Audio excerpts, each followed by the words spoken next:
presenté, maestros, eran algunos subrayados y algunos recorderis, porque sabe la ministra del Trabajo que presente que estos puntos de vista ya los presenté en lo fundamental. Lo propio sabe el Ministerio de Salud, de Educación, de Vivienda, con el cual tuvimos algunos intercambios.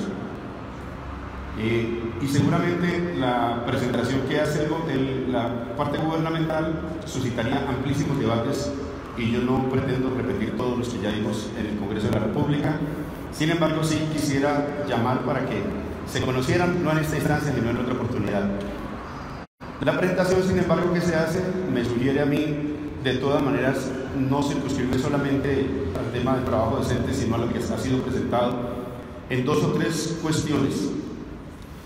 Y antes de abordarlas, una preocupación que he tenido siempre como servidor del Estado antes, pero ahora como congresista en relación con la concertación, especialmente esta que inaugura las concertaciones con los distintos periodos de cada cuatrienio, ya relacionado con los tiempos, y yo diría los tiempos y la democracia.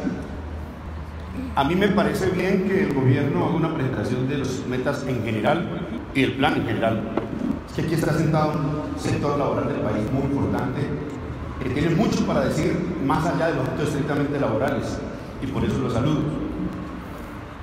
Pero si se va a escuchar de verdad a la sociedad en general y en particular a estos sectores, tendría que hacerse de un modo que permita o bien la revisión del plan de desarrollo ahora que se está aprobando, o bien para que tenga eficacia y no se quede en un canto a la bandera, el acuerdo con el gobierno para que se aplacen algunas determinaciones que hoy por hoy se están tomando y que haría casi que nugatoria cualquiera de negociación después. Pongo un ejemplo.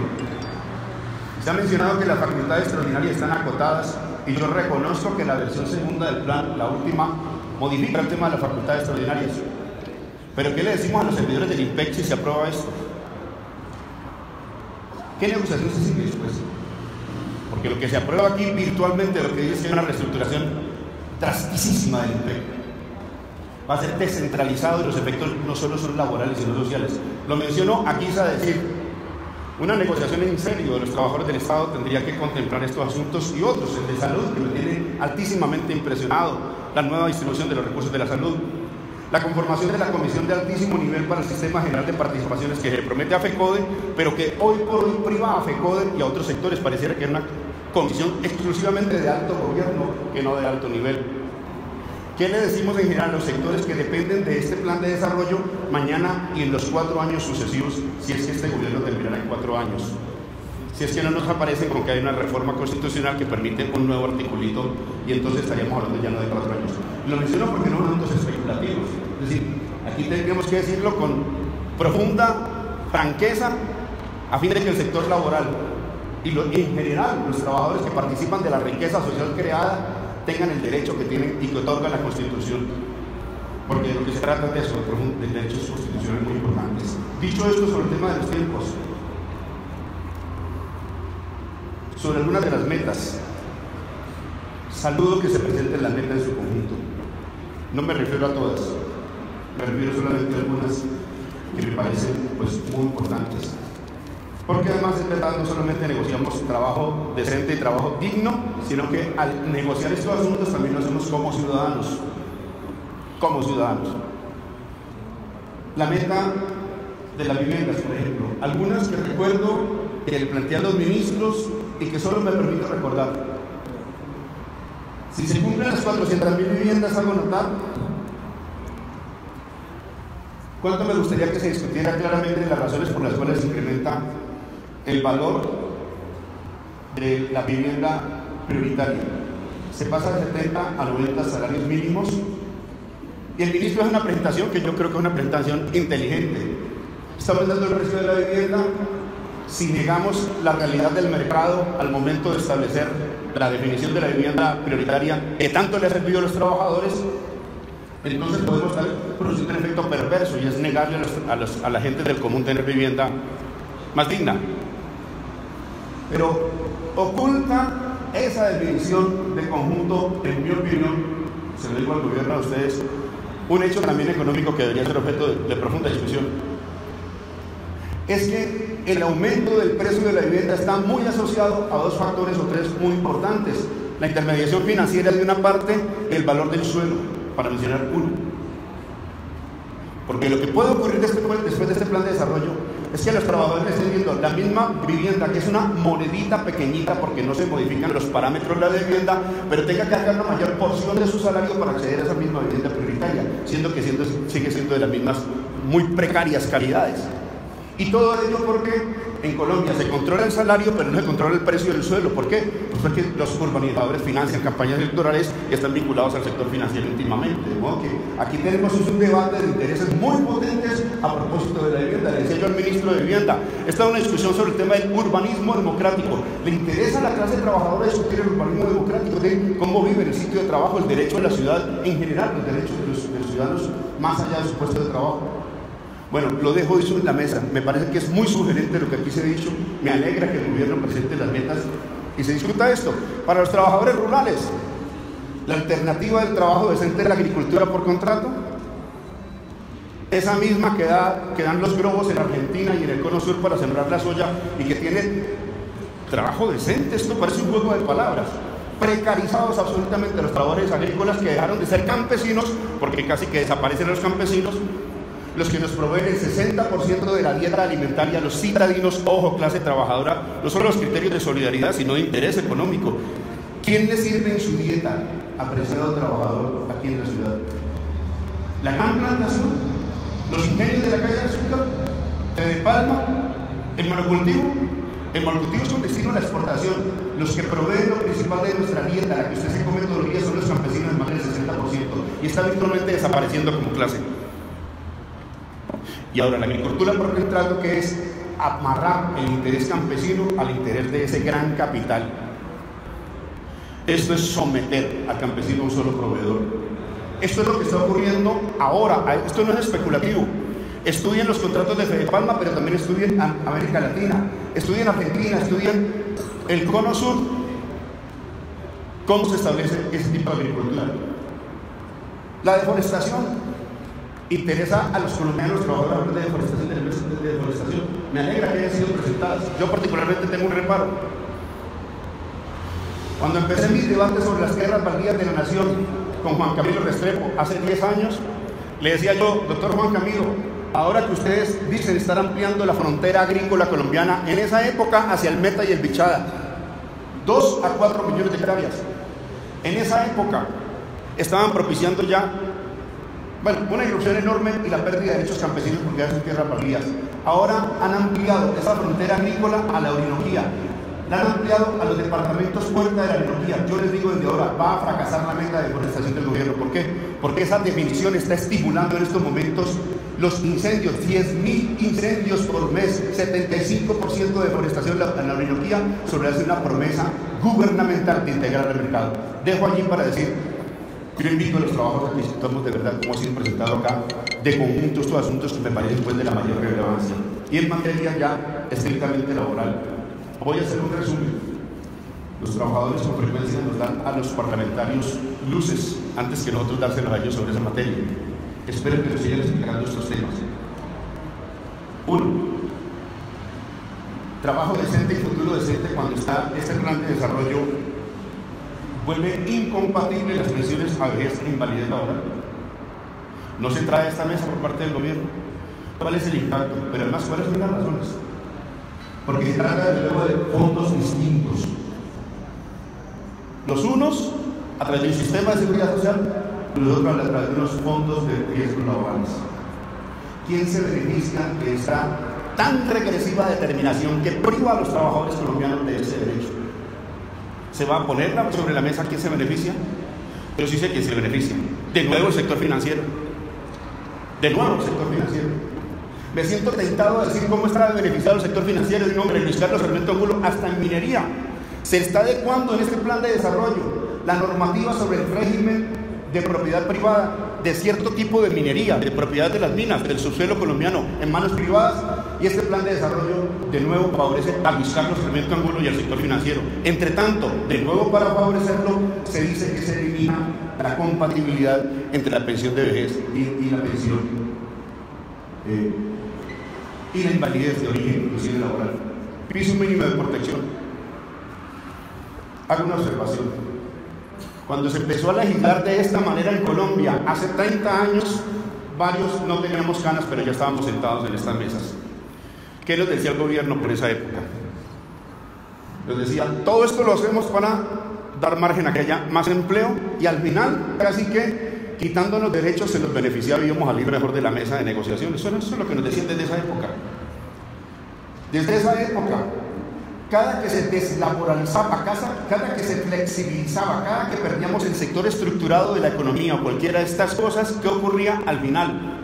Se dejaba una puerta, teóricamente una puerta abierta, y al final, ¿qué comprobábamos? A los pocos años todos los empleadores se iban por esa puerta y perdíamos el régimen anterior y dominaba el nuevo régimen. Eso no fue lo que ocurrió cuando perdimos los contratos indefinidos. La temporalidad nos iba a salvar a todos para la política. La temporalidad era la nueva política, creo. Un absurdo además, pero sí presentado. ¿Cuántos contratos a tiempo indefinido quedaron ahí? Las órdenes de prestación de servicios, no, eso es una excepcionalidad, y después hasta el sector público y el Ministerio del Trabajo aquí sentado hacen lo propio. No la ministra, todos los ministros anteriores. Y la formalización cuestan huelgas, heridos, detenidos, contusos en las movilizaciones de los trabajadores, y no conquistan la ampliación de la planta de personal, ni siquiera porque nos ganamos sentencias a veces. Bueno, ¿qué está pasando ahora? Nos dicen, vamos a permitir el trabajo por menos del mínimo para los tiempos parciales, es decir, por horas. Pero la suma da un incentivo que yo dudo en calificarlo de perverso. Puede decir por qué dudo llamarlo perverso. Porque se llama incentivo perverso económicamente, en la teoría, porque produce un efecto no deseado. Yo intento beneficiar a los trabajadores con una medida y al final compruebo que los perjudico. Lo del incentivo fue perverso, equivocado, no esperado. Yo sostengo que esto ya no es un incentivo perverso. Esto es un incentivo esperado, se sabe, se conoce, que cuando ustedes aprueben esto que están aprobando ahora, todos los empleadores se van a volcar preferentemente a contratar varias personas por horas, por menos del mínimo, porque se ahorran, ya no de... Usted toma el mismo volumen salarial, un salario mínimo, y usted lo distribuye por horas y resulta mejor negocio, porque el Estado termina subsidiando al empleador, a pesar de la nueva redacción. No me detengo en la redacción, van a decir, por eso cambiamos la redacción. No, señor, aquí hay trampas en la redacción que no son muy difíciles de detectar. Al final, al empleador es la sociedad la que va a estar financiando la seguridad social que antes corría a cargo del empleador, en una nueva seguridad social muy precaria. Y les advierto, por eso esto es una reforma laboral disfrazada, pero también una profunda reforma pensional muy gravosa contra los trabajadores colombianos, entre otras determinaciones. Y seguramente pues habrá mucho por decir sobre asuntos técnicos. Los ministros saben que en la mesa hemos hablado bastante de estos temas técnicos. No pueden pretender que no hemos discutido la técnica, la filigrana, pero me aplico aquí a lo político. Cuando quieran volvemos sobre lo técnico. Cuando quieran hacemos un seminario en presencia del gobierno para que hablemos de este punto y de otros más, y de supuestas limitaciones del plan de desarrollo de su última versión, porque creo que hay asuntos de técnica jurídica y económica, y no solo esos, pero no. Es un problema del sentido que yo le quiero dar al plan de desarrollo. No, seguramente que el 118 o el 117, la promoción de los beneficios económicos periódicos, digo, en buena hora se retiró el 119. Dirá el gobierno, ¿y por qué lo trae Wilson? No, para decirle a los trabajadores cuál es el sentido. Entonces, algunos artículos han sido retirados, voy a decir mi opinión. Yo creo que el gobierno está midiendo cierta opinión y entiende que que es no solo ofensivo, sino que el estado de opinión que tanto le interesa al gobierno está siendo confrontado por unos hechos materiales. Por ejemplo, ese odioso artículo de quitarle los subsidios al estratos 1, 2 y 3. Por ejemplo, esto no lo llevó la ministra, a pesar de que es parte del tema laboral. No lo llevó la ministra, lo llevó planeación, señores. ¿Y qué decía el artículo? Que cuando por alguna ocurrencia muy exótica a los pensionados les aumentemos un poquito por encima del índice del precio del consumidor, los fondos de pensiones no correrían con ese aumento, sino que el Estado subsidiaría nuevamente. Es el Estado subsidiando, pero a la patronal, preciados compañeros. Digámoslo como es, en su particularidad y de conjunto. Y se hizo tan ofensivo el artículo, la ministra lo sabe, porque saqué el texto de la Asociación de Fondos Privados de Pensiones y lo leí en la mesa, y lo que pedían los fondos privados de pensiones era exactamente la redacción que había llevado el gobierno a la mesa de equidad, y se llama mesa de equidad, y le quita a los trabajadores y les quilma y les da Luis Carlos Sarmiento Angulo y su fondo de pensiones, hasta en eso. Nada, no, una desgracia, compañeros. Una mesa de equidad. Ya tendremos ocasión de discutir lo que es equidad, porque aquí hay un debate filosófico y económico, sociológico sobre qué es la equidad. ¿Qué nos venden como equidad? ¿Qué nos venden como trabajo decente? Propuestas indecentes en nombre de la decencia. El mundo al revés, como decía un poeta. El mundo al revés. El 119 en buena hora fue retirado. Planeación no pudo defender frente a los parlamentarios de su propio gobierno, porque quiero reivindicar que algunos parlamentarios de la coalición de gobierno dijeron: esto sí es la tapa, yo no voy a votar eso para que mañana me diga mi hijo que yo favorecí a los fondos de privado, que nunca distribuyen nada, que se engrosan los bolsillos a cuenta de la desgracia de los pensionados en Colombia. Y lo menciono aunque haya sido retirado, porque es que los trabajadores tienen derecho a conocer la letra menuda de lo que está pasando en la mesa y cómo es que se da el proceso. También conocen lo que está ocurriendo. Me interesa mucho un aspecto en el que sé que tenemos algunas polémicas con la ministra, no, con el gobierno, y también seguramente con la ministra, pero quiero introducir el elemento, y es el tema de la concertación. ¿Está el gobierno interesado en concertar? Eso significa tener tiempos, pero demanda también gestos, procesos, actitudes. Yo me he aplicado mucho a todo el conjunto de la formación profesional. Yo vengo de un sindicato de formación profesional del SENA. Tengo varios reclamos que hacer. No son economicistas. Empiezo por uno. La bolsa común de prácticas, para que sean practicantes también, para disfrazar de practicantes la sobreexplotación laboral, para que lo digamos como es. Antes, cuando teníamos contrato de aprendizaje laboral, espero que muchos de ustedes sean egresados del CERE y sepan lo que fue eso. Contrato de aprendizaje de carácter laboral. Te pagaban todo y con el salario del oficio y la ocupación de la empresa. Y además necesitaba acompañamiento, ministra. Tenía que ir instructores del SENA a acompañar a los aprendices. Entonces, frente a las dificultades, hubo una moda. Los empresarios, a pesar de que los egresados del SENA siempre han sido mejor calificados que toda su competencia. Voy a hacer esta afirmación aquí, a pesar de mis críticas al SENA, una flor, pero no solo una flor, un debate con el ministerio. ¿Quieren hablar de pertinencia? ¿Quieren hablar de evaluación de impacto? ¿Quieren hablar de calidad? Le traigo pruebas del tamaño de una catedral sobre el SENA. Pero tengo críticas al SENA, que lea, voy a hablar de algunas. Bolsa común de prácticas. Un buen día los empresarios por la crisis dijeron: no patrocinamos más estudiantes, no nos importa la formación del futuro, lo cual es una desgracia. ¿Y qué hicieron para ser atractivos los muchachos como carne de cañón? Le dijeron: lléveselos gratis, con pasantías y con una cosa absurda que se llama relación laboral. Y entonces, ¿qué hicieron los empleadores? Dijeron: ahora sí quiero muchos aprendices del SENA, para sustituir mano de obra por aprendices. Y la norma prohibía hacerlo, pero ocurrió. Es que no basta con lo que diga la norma, es que hay incentivos perversos. Si el empleador considera que su tasa de ganancia se mejora un ápice, si hay el riesgo de que se mejore un ápice, el empleador va a tomar esa decisión. Esto lo descubrió Adam Smith, David Ricardo. ¿Cuál Carlos Marx? Pura mentira. David Ricardo, Adam Smith. La triste historia de la economía es esa. Entonces encontraron, y ahora van a ampliar la bolsa. Ahora también hay los pelados nuestros que salgan de la universidad sin paga, van a ir allá. Y los de posgrado también, en nombre de la experiencia laboral. No, señor. Y claro, usted lo puede presentar como quiera. No, yo estoy de acuerdo en que le den oportunidades a la juventud, pero oportunidades dignas, de modo que no resulten reconvertido el aparato laboral colombiano, porque ustedes lo aprobaron, los convencieron aquí de que eso era lo mejor para sus hijos, ¿eh? No, compañeros, no es verdad que sea lo mejor para nosotros, y lamento, porque estos son asuntos muy técnicos. Sistema Nacional de Cualificaciones, ¿saben lo que le van a hacer a ustedes? El SENA, que es para obreros y campesinos, lo van a meter dentro de otra bolsa. Esto es por bolsas, con la universidad, con los institutos técnicos, con los institutos de educación superior, todos. Y el gobierno nos dice: voy a aumentar la educación superior. Pues lo ha venido haciendo ya artificiosamente, utilizando al SENA de manera insana, en mi opinión. Y ahora, a través del Sistema Nacional de Cualificaciones, van a hacer lo mismo. Todos, el SENA y los demás, todos bajo un sistema de calificaciones. Y el que sepa un poquito de esto, le dejo dicho solamente para que esté atento.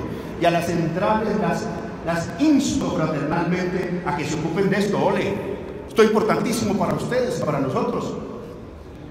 El sistema de cualificaciones, apreciados compañeros, que significa que en la práctica el SENA quieren volver en un instituto de educación formal, es decir, sujeto a los mismos requisitos. Y ahora en el SENA te piden sexto de bachillerato, iba a decir, porque era mi época, 11 grado y eventualmente puntaje IFES, porque están convirtiendo al SENA no en un instituto de formar obreros y campesinos que nunca tienen grado 11. ¿Ustedes no han notado eso? ¿Cuál es el promedio de los obreros del sector más estructurado de la economía? Séptimo grado. Y cuando te ponen 11 en el SENA, ¿qué te están diciendo? Que están sacando a los campesinos. Pues bien, te están convirtiendo en un mal instituto de educación superior al SENA, cuando ha sido un excelente instituto internacionalmente hablando. Y están permitiendo la noción de educación superior. Que se pongan las pilas FECODE que está acá, los maestros que están acá. Porque esto es toda una reforma educativa y nos dicen que no hay reforma educativa. Yo pues me he extendido ya mucho.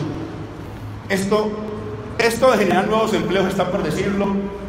La meta concreta es que le van a intermediar laboralmente, pero todos sabemos que intermediar laboral no es lo mismo que crear empleos, porque lo cierto es que el modelo va a expulsar y va a crear empleos. Salud, no, me mortifica. Artículo 119, lo que antes estaba distribuido entre 80 y 20 para aseguramiento de régimen subsidiado versus salud y subsidio de la oferta, ahora está en 90-10, de modo que ¿quién pierde? Pierde el régimen subsidiado, el componente de salud y el subsidio de la oferta.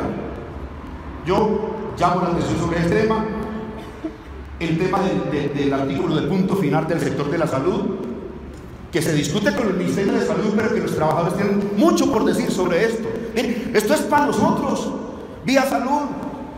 Cuando nosotros hace años íbamos a una red pública, nacional, estatal, a que nos atendieran en los barrios, y ahora esto está mediado por las EPS y por las IPS. ¿Vamos a seguir discutiendo esto o vamos a discutir de fondo que se acaben las empresas de prestadores de salud privadas o la intermediación financiera? Esa es la discusión de fondo.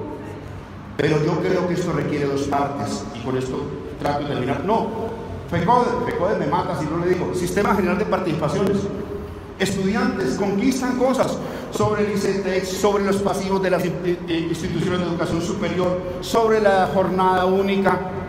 Aquí hay una pésima financiación de la jornada única. Este plan no lo resuelve y nos lo vendieron como la gran alternativa. Los preescolares ahora serán la noción privada de privatización de la gestión, porque es el mismo programa de 0 a siempre que ustedes han conocido. Esto no es nuevo. FECODE quería otra cosa, negoció otra cosa con el gobierno. Hay responsabilidad del gobierno en esta materia. Sobre los normales, lo que acaba de negociar FECODE es importantísimo. No nos vamos a dar con el gobierno. Yo sé que esto no es el resorte de la ministra, pero que hay trabajadores que no solamente tenemos hijos en la educación y nos educamos, sino que reivindiquemos lo que decían los viejos. Hay un salario social, compañeros, que no es monetario. Hay un salario social que no es lo que a usted dan en el bolsillo cada mes. ¿Qué es ese salario social? Esto de lo que estamos hablando. ¿Va a haber o no va a haber Servicio Nacional de Aprendizaje SENA como lo queremos nosotros? Porque eso es salario social. ¿Va a haber Instituto Colombiano de Bienestar Familiar? ¿Van a haber cajas de compensación familiar? ¿Cómo van a ser ellas? ¿Cómo nosotros la Seguridad Social nos atiende? Es un debate va a haber derecho a la ciudad y a la vivienda.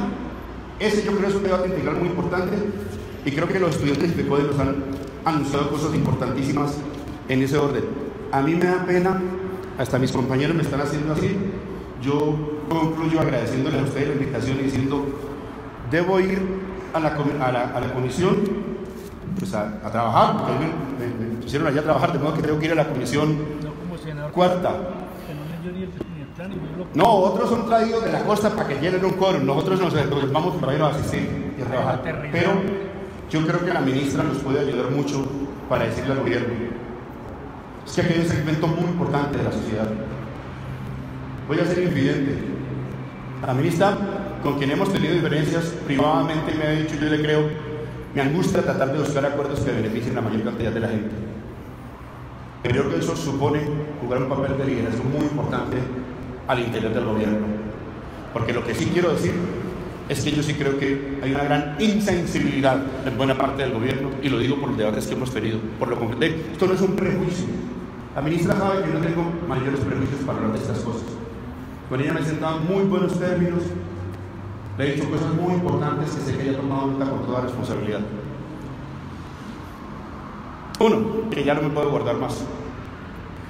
Eso de las prácticas laborales, además de ser tan odioso, es una fuente de corrupción impresionante en estos momentos en varios países. Estoy viendo lo que está pasando en China con esas prácticas laborales, en Cataluña con esas prácticas laborales, en Estados Unidos con esas prácticas laborales. Y aquí ha venido una transnacional de la educación que se llama Pearson, que está absolutamente cuestionada y es protagonista de varios de esos hechos de corrupción. De modo que monopolicen la educación las transnacionales, vía sistema de cualificaciones, que es un sistema de evaluación realmente, y terminamos siendo paganinis.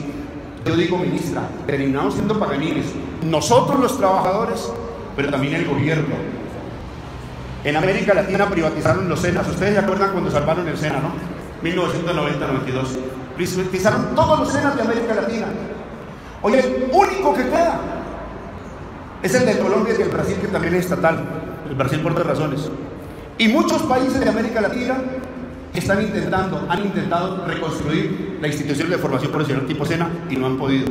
Y mucho cuidado, ministra, porque esa privatización del INPEC ya ha fracasado en Chile y en varios países. Estudien lo que ha pasado en Estados Unidos, porque además de desmontar derechos a los trabajadores, vuelve al penitenciario una mercancía. El ser humano caído en desgracia se vuelve mercancía. Hasta los gringos se están lamentando de esa determinación. Creo que la función pública debería tomar nota de eso. Y el ministerio, ministro, intervenga mucho en eso. En lo del INPEC, me parece que es muy grave. Disculpen la extensión, ministra. Muchas gracias a todos ustedes.